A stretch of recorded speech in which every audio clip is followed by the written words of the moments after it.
Hello everyone, আজকে আমরা দেখব দ্য অ্যাপোথেকেরি ডায়েরিজ সিজন 1 এর 5 নম্বর পর্বের এক্সপ্লেনেশন। আর হ্যাঁ, একটা কথা না বললেই নয়, এই এপিসোডটার জন্য তোমরা যে পরিমাণ রিকোয়েস্ট করেছো সেটা তো তোমরাই ভালো জানো। তাই ভাবলাম আচ্ছা ঠিক আছে, এটা কন্টিনিউ করাই যাক। তবে একটা মজার সিক্রেট বলি, তোমরা যতটা রিকোয়েস্ট করেছো আমাকে ঠিক ততটাই যুদ্ধ করতে হয়েছে আমার স্ক্রিপ্ট রাইটারের সাথে।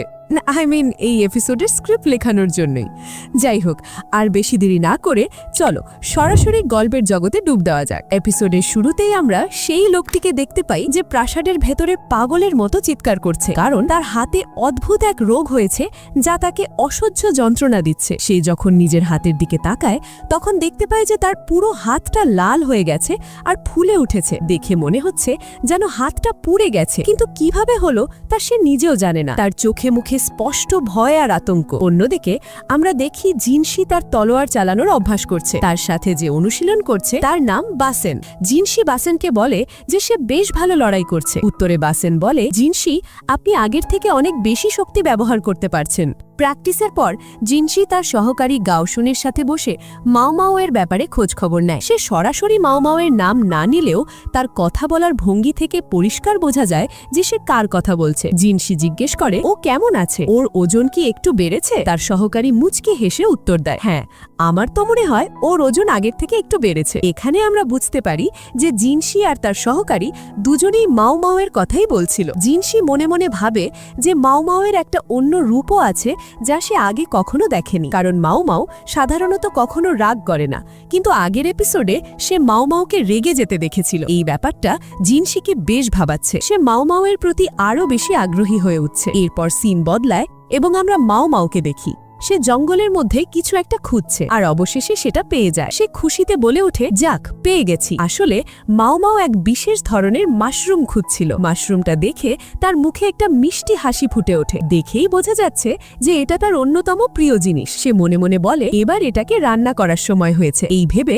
সে আরো মাশরুম সংগ্রহ করতে শুরু করে। সে ভাবে অন্য কেউ দেখে ফেলার আগেই আমাকে তাড়াতাড়ি এগুলো তুলে নিয়ে যেতে হবে, নইলে সবাই ভাববে আমি এখানে কি করছি। পরের দৃশ্যে আমরা দেখি মাও মাও তার এক বন্ধুর জন্য খাবার নিয়ে এসেছে। তার বন্ধু তাকে ধন্যবাদ জানিয়ে বলে, মাও মাও, তুমি খুব ভালো, তুমি সবসময় আমার সাথে তোমার স্ন্যাক্স শেয়ার করো। এখানে একটা মজার ব্যাপার হলো, মাও মাও আসলে নিজের ইচ্ছায় খাবারটা আনেনি। প্রাসাদের পরিচারিকারা তাকে প্রয়োজনের চেয়ে অনেক বেশি খাবার দিয়ে দেয়, যা সে একা খেতে পারে না, তাই নষ্ট না করে সে তার বন্ধুকে দিয়ে দেয়। কথাবার্তার মাঝে তার বন্ধু জানায় যে প্রাসাদে মাও মাওকে অন্য একটা নামে ডাকা হচ্ছে। এটা শুনে মাও মাও ভাবতে শুরু করে, এটা নিশ্চয়ই জিনসির কাজ, ওই আমাকে আজব আজব নামে ডাকে। এই চিন্তাটা তার মাথায় ঘুরতে থাকে। এরপর মাও মাও সেই মাশরুমগুলো নিয়ে প্রাসাদের বৃদ্ধ চিকিৎসকের কাছে যায়। তাকে মাশরুমগুলো দেখিয়ে সে বলে, দেখুন আমি কি এনেছি। বৃদ্ধ চিকিৎসক মাশরুমগুলো দেখে খুব খুশি হন। তিনি বলেন, বাহ, তুমি তো দারুণ মাশরুম এনেছো, এগুলো খেতে তো খুব মজা হবে, দেখতেও খুব তাজা লাগছে। চলো আমি সস নিয়ে আসি, তুমি এখানেই অপেক্ষা করো। কিছুক্ষণ পর তারা দুজনে মিলে আগুনের ওপর মাশরুমগুলো সেঁকতে শুরু করে। রান্নার সময় খুব সুন্দর একটা গন্ধ ছড়িয়ে পড়ে। মাও মাও বলে, আমার মনে হয় এটা এখন তৈরি, চলুন খেয়ে নেওয়া যাক। প্রথমে বৃদ্ধ চিকিৎসক একটি মাশরুম খেয়ে দেখেন এবং তার স্বাদ তাকে মুগ্ধ করে দেয়। এরপর মাও মাও খেতে শুরু করে এবং তারও খুব ভালো লাগে। ঠিক তখনই সেই সৈনিক যার হাতে রহস্যময় রোগ হয়েছিল সেখানে এসে হাজির হয়।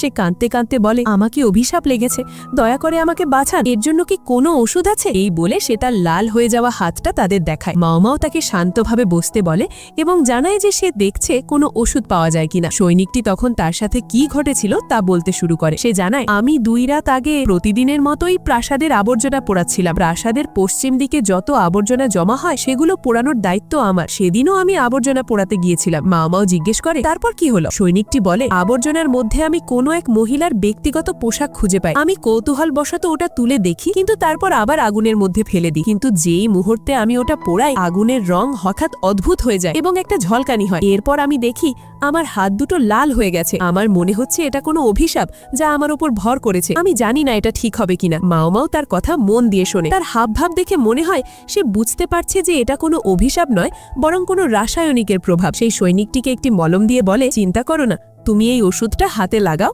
তারপর আমাকে জানিও কেমন কাজ করছে। লোকটি তাকে ধন্যবাদ জানায়। ঠিক সেই মুহূর্তে সেখানে জিনসি এসে হাজির হয়। সে মাওমাওকে জিজ্ঞেস করে, তুমি এখানে কি করছো? জিনশিকে দেখে সেই বৃদ্ধ চিকিৎসকটি বলে, মাস্টার জিনশি এসেছেন, আমি আপনাদের জন্য চা বানিয়ে আনি। এই বলে সে সেখান থেকে চলে যায়। মাওমাও জিনশিকে বলে, আমি তো শুধু একে দেখছিলাম, আপনার কি কোনো কাজ আছে? আপনি এখানে কি করতে এসেছেন? জিনশি একটু অভিমানের সুরে বলে, আমি যখনই আসি তুমি জিজ্ঞেস করো কোনো কাজ আছে কিনা, আমি কি এমনি কথা বলার জন্য আসতে পারি না? মাওমাও সরাসরি উত্তর দেয়, হ্যাঁ আপনি তো কাজের জন্যই আসেন, তাই জিজ্ঞেস করলাম। জিনশি হেসে বলে, আচ্ছা তাই বুঝি, তাহলে চলো আমার সাথে, তোমার সাথে আমার একটু কাজ আছে। মাওমাও মনে মনে বলে, আমি তো এটাই বলেছিলাম। এরপর সিন শিফট হয় আর আমরা দেখি জিনশি মাওমাওকে একটি ঘরে নিয়ে যায় যেখানে বিভিন্ন রঙের জিনিস রাখা আছে। সে মাওমাওকে জিজ্ঞেস করে এগুলোর রং কি বা এগুলো কি দিয়ে তৈরি, কিন্তু মাওমাও বলে যে সে এই বিষয়ে কিছুই জানে না।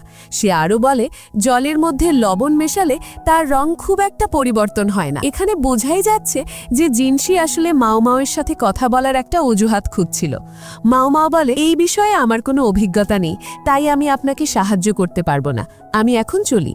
জিনশি তাকে থামিয়ে দিয়ে বলে, আমার ওই বিশেষ স্যুপটা খুব ভালো লাগে, তুমি কি আমার জন্য ওটা বানাতে পারবে? মাওমাও উত্তর দেয়, আমি চেষ্টা করব। জিনশি খুশি হয়ে বলে, আমি তোমার জন্য অপেক্ষা করব, প্লিজ বানিয়ে নিয়ে এসো। মাওমাও বলে, ঠিক আছে, আপনি কালকের জন্য অপেক্ষা করুন, আমি অবশ্যই নিয়ে আসব। মাওমাও চলে যাওয়ার পর জিনশি তার সহকারীকে নির্দেশ দেয়, খোঁজ নাও তো প্রাসাদে আর কার কার হাত এভাবে পুড়েছে। প্রাসাদে ফেরার পথে মাওমাও নিজের মনেই কথা বলতে বলতে যাচ্ছিল। সে ভাবছিল, যাই হোক এসব নিয়ে ভেবে আমার লাভ নেই, আমার কাজ শুধু রানীর খাবারের বিষ পরীক্ষা করা, এর বাইরে কিছু না। সে রানীর মহলে পৌঁছায় যেখানে সবাই আসন্ন গার্ডেন পার্টির প্রস্তুতি নিচ্ছে। এক পরিচারিকা তাকে দেখে বলে, স্বাগতম মাওমাও, তুমি কেমন আছো? এটা পরে দেখো তো, তোমাকে ভালো মানাবে। এই বলে সে জোর করে মাওমাওকে একটি সুন্দর পোশাক পরিয়ে দেয়। মাওমাও গার্ডেন পার্টি কি তা বুঝতে পারে না। তখন অন্য পরিচারিকারা তাকে বোঝায় যে এটা বছরে দুবার হয়, এখানে নাচ গান আর প্রচুর খাওয়া দাওয়া হয়। আমাদের 4 জন রানী আর মহারাজাও সেখানে উপস্থিত থাকেন আর সবাই খুব আনন্দ করে, তাই আমাদেরও সেজেগুজে সেখানে যেতে হবে, আমরা সবাই আমন্ত্রিত। মাওমাও তখন জিজ্ঞেস করে, সবাইকে কি সেখানে যাওয়াটা বাধ্যতামূলক? পরিচারিকারা খুবই উত্তেজিত হয়ে উত্তর দেয়, হ্যাঁ এটা সবার জন্য বাধ্যতামূলক, তোমাকেও যেতে হবে। তারা আরো বলে, তোমার বুকে একটু প্যাডিং করতে হবে আর মুখে একটু মেকআপ করতে হবে যাতে তোমাকে আরো সুন্দর লাগে, তোমার মুখের দাগগুলো আমরা ঠিক করে দেব। এরপর সিন শিফট হয় আর আমরা দেখি মাওমাওয়ের খুব ঠান্ডা লাগছে, তাই সে নিজের জন্য এক ধরনের কমলা লেবুর ক্যান্ডি তৈরি করতে শুরু করে। এই ক্যান্ডি খেলে শরীরে রক্ত চলাচল বাড়ে এবং শরীর গরম থাকে। এক পরিচারিকা এসে জিজ্ঞেস করে, তুমি কি বানাচ্ছ? খুব সুন্দর গন্ধ আসছে। মাওমাও তাকে ব্যাপারটা বুঝিয়ে বলে এবং জানায় যে সেই ক্যান্ডি রাখার জন্য পেটের কাছে একটি ছোট পকেট তৈরি করেছে। এই পকেটের আইডিয়াটা বাকি পরিচারিকাদের খুব পছন্দ হয়, তারা সবাই মাওমাওকে তাদের জন্য এমন পকেট বানিয়ে দিতে বলে। এমনকি জিনশি এবং অন্য রানীরাও এসে তাকে অনুরোধ করে। বেচারা মাওমাওকে সারা রাত জেগে সবার জন্য সেই পকেট বানাতে হয়।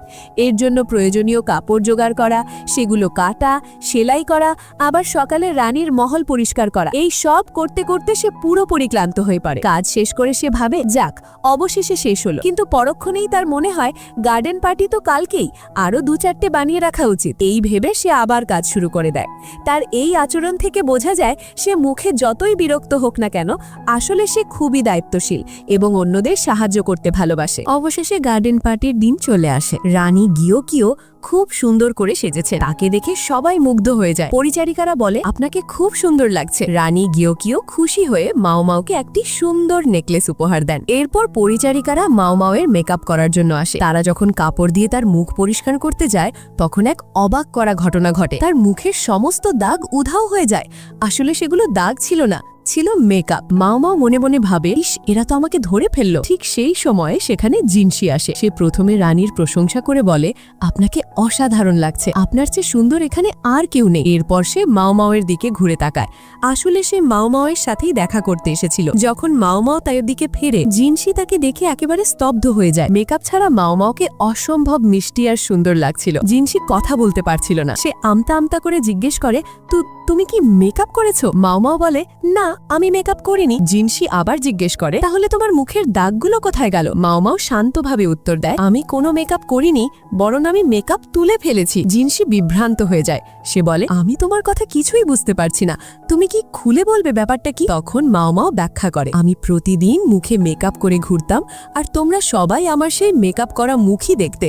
সাধারণ মেয়েরা সুন্দর দেখানোর জন্য কসমেটিক্স ব্যবহার করে, কিন্তু আমি নিজেকে বাঁচানোর জন্য এটা এটা ব্যবহার করতাম। সে আরও বলে, যখন কোনো মেয়ে সুন্দর করে সাজে তখন কিছু পুরুষের মনে খারাপ চিন্তা আসে। সেই সব নোংরা নজর থেকে বাঁচার জন্য আমি ইচ্ছে করে কাদামাটি আর রং দিয়ে নিজের মুখকে বিশ্রী করে রাখতাম, যাতে কেউ আমার দিকে ফিরেও না তাকায়। জিনসি তার কথা শুনে লজ্জিত হয়। সে জিজ্ঞেস করে, এতে তোমার রাগ হতো না? মাও মাও বলে, না, আমার কোনো রাগ নেই। জিনসি একজন পুরুষ হিসেবে লজ্জিত বোধ করে এবং তার কাছে ক্ষমা চায়। সে মাও মাওয়ের কাছে এসে তার চুলে একটি সুন্দর কাঁটা মানে একটা হেয়ার পিন লাগিয়ে দেয় এবং বলে, চলো পার্টিতে দেখা হবে। জিনসির দেওয়া এই উপহার দেখে বাকি পরিচারিকারা ঈর্ষা করতে শুরু করে। তারা বলে, আমরা তোমার উপর খুব জেলেস। মাস্টার জিনসি তোমাকে এত সুন্দর একটা হেয়ার পিন দিল আর আমাদের কিছুই দেয় না। এরপর গার্ডেন পার্টি শুরু হয়ে যায়। সবাই আনন্দে মেতে ওঠে, কিন্তু আমাদের নজর যায় অন্যদিকে। সিন পরিবর্তন হয় এবং আমরা দেখি যেখানে খাবার তৈরি করা হয়েছে সেখানে এক রহস্যময় ব্যক্তি দাঁড়িয়ে আছে। সে খাবারের দিকে তাকিয়ে এক অশুভ হাসি হাসছে।